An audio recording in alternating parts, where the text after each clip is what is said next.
আজকে আমরা এসেছি মণিকুণ্ডুর মেলাতে। আর এখানকার মায়ের মন্দির এটি। হ্যালো সবাইকে, কেমন আছো সবাই? আর এখন কিন্তু শীতের সময়, তো এদিকে ওদিকে কিন্তু মেলা হতেই থাকে। তেমনই কিন্তু পৌষ পার্বণের সময় আমাদের এইখানে, আমাদের বাড়িটা কোথায় সেটা আমি আগেও বলেছি, আমাদের বাড়ি বোলপুর শান্তিনিকেতন।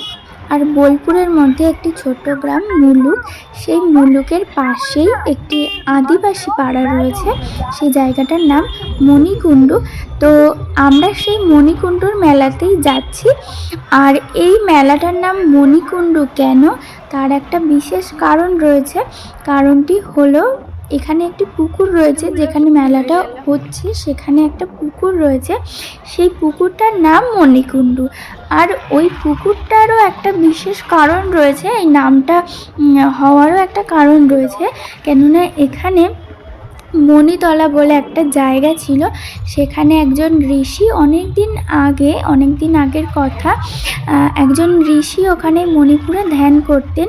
সেই ঋষি আবার এই মণিকুণ্ডুর পুকুরে এসে ধ্যান করতেন। তো পরে তিনি এখানেই তার আশ্রম বানিয়ে নেন। সেই আশ্রমটি এখানে এখনও রয়েছে। আমরা সেই মন্দিরে যাব, সেই আশ্রমে যাব।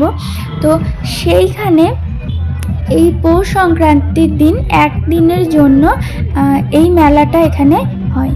আর আমরা কিন্তু একদম মেলার কাছে চলেই এসেছি, মেলাতে প্রবেশ করে গিয়েছি। তো পুরো মেলাটা চলো ঘুরি। তো চলো, আমরা মেলাতে কিন্তু চলে এসেছি। আর ভালোই ভিড় রয়েছে, কেননা একদিনের জন্যই এখানে মেলাটা হয়, তাই জন্য খুব ভিড় আছে।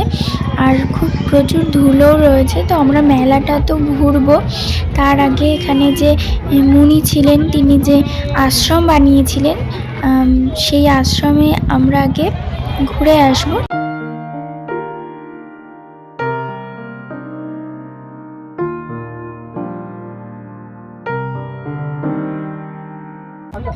এটি হচ্ছে সেই পুকুর, মণিকুণ্ডুর পুকুর, যেখানে জল কখনো শুকিয়ে যায় না। মানে আশেপাশে যদি কোথাও জল শুকিয়ে যায়, কিন্তু এই পুকুরের জল কখনো শুকায় না। সবাই কোনো পুজোর আগে এই পুকুরে স্নান করতে আসে। আর যারা ভক্তি করে এখানে কিছু টাকা ফেলছেন, বাচ্চারা সেগুলো তোলার চেষ্টা করছে চুম্বক দিয়ে।